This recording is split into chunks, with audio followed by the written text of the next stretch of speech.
So I just took a call and I shut my video off. I thought I would just pause it. So part 2 long form video of God's looking for obedience. So I'm out here and I'm telling the Lord this morning that I don't want to move again. I'm tired of moving. I want to be home, wherever that is. And looking like I'm going to move again.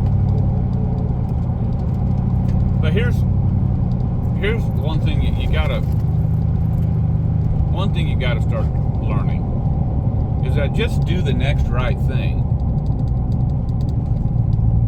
and leave the consequences up to God. See, too many of us, we all do it. I've done it. I spent years doing it. And it's a temptation to do it every day of our life. Where we want to manipulate and scheme, and I'm not even saying in a bad way, but plan. And look at all those situations and write the pros and cons and create the goal sheets. And that stuff in and of itself is not bad, but a lot of times it takes our eyes off of God.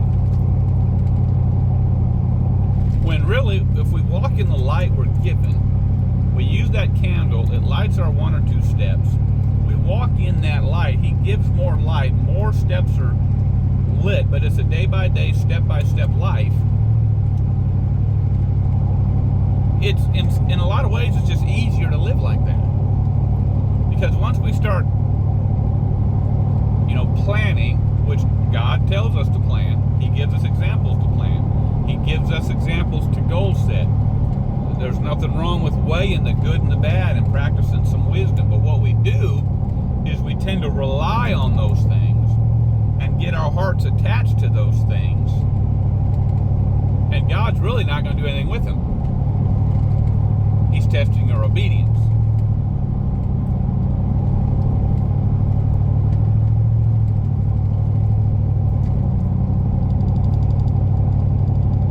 And so, I don't want to move.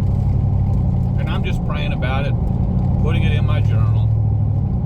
And then I'm asking Him, well, why did you, as I stepped in the light I've been given that led me to that pest control company, and they were Christians, and they were openly talking about it, and I'm openly talking about it. And there was a kindred spirit there. And it looks like the only reason would be for me to get a job there. It may not be that at all.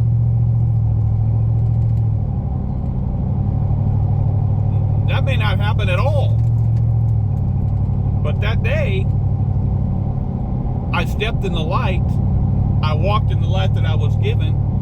And 5, 6, 7 steps down the road that day, I ended up making a connection with them. I called them. They weren't looking. She was very interested in talking to me. She called me back that evening for an interview yesterday. And I had an interview with them, her and her husband, and everything was great. But again, they're not looking, they're just always looking to expand. And so they wanted to meet me.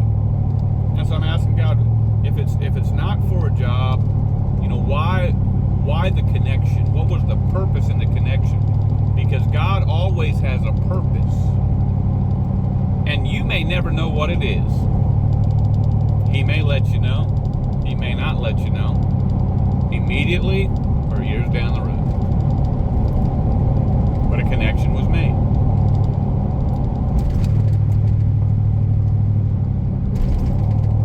And He gives me ideas and He gives me thoughts. And the more you learn to walk with Him and just obey Him, He has made you an individual human. He has made you your own man. He has given you your own personality. And He really is okay with whatever you decide to do, in a moment by moment, day by day basis. Just as a way of life. He's okay with you establishing, habits in your life that just line up with your personality. Okay? And because the steps of a good man are ordered by the Lord. If you're really walking with Him in righteousness, the everyday stuff, He's just going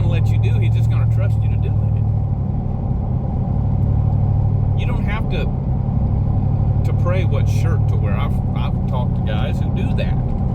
And God may have led them to do that. That might be their step of obedience. But I don't, I might say a prayer in my time as I talk with the Lord. Say, well, Lord, just give me direction and show me what you want me to do today. And if he doesn't show me anything specific, I don't get any, specific inclination in my heart or spirit from him. I just go do what I think is good and profitable. For me, it was doing my morning devotions today. And I do that every day. But I'm not rigid about it. I don't do it the same way. I keep myself loose. I keep myself open. And it felt right to me to hit the road around 11 o'clock. Okay, so, I was initially going to just do my devotions up until, and I am sleeping in. I'm not getting up super early. I've got no restrictions.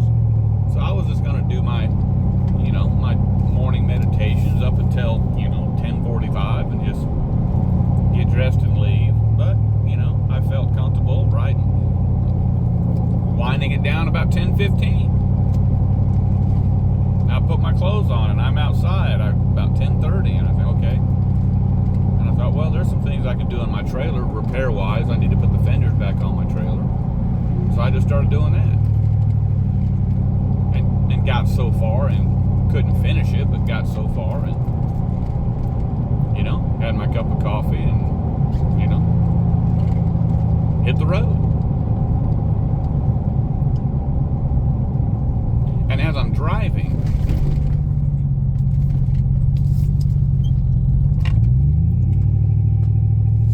the Lord gives me the thought that, I may just have you here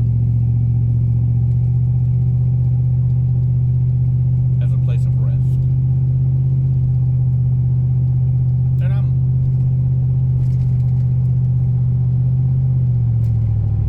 I'm liking that idea.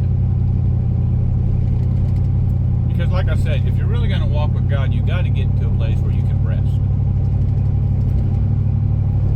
And when things aren't happening like you want, and when the money's not there like you want, start counting your blessings and start really looking at, well, do I really need the things I say I need?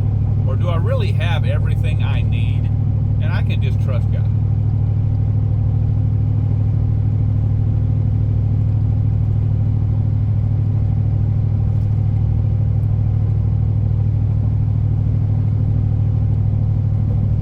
I'm not wringing my hands and all worried about it at all. I've done what I thought is good to do, right to do.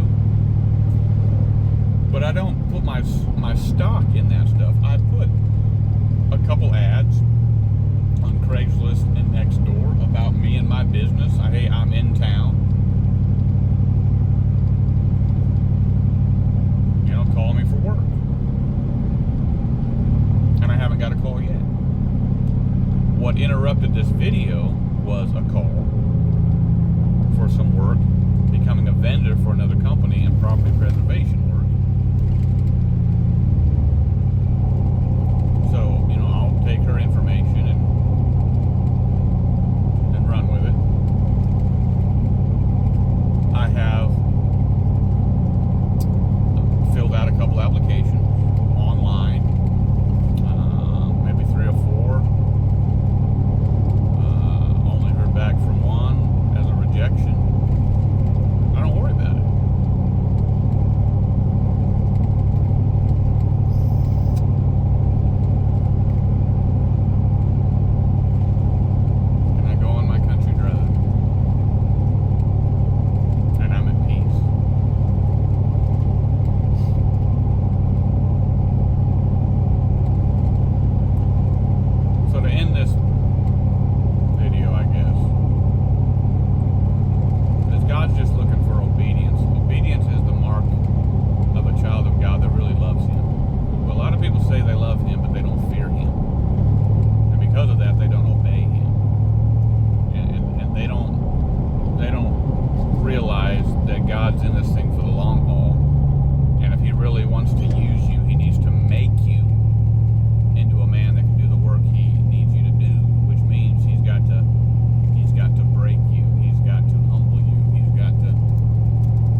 do. And sometimes I'll just, through the years, I've definitely got mad at God. I'll get mad at God again. I'll cuss out God again. And then I'll ask for His forgiveness again. I got knocked down by His grace. I'll get back up, and we just keep moving forward. We act like that God is not big enough to handle our stupidity and our sin. No, He wants us to cry out to Him in anger and frustration.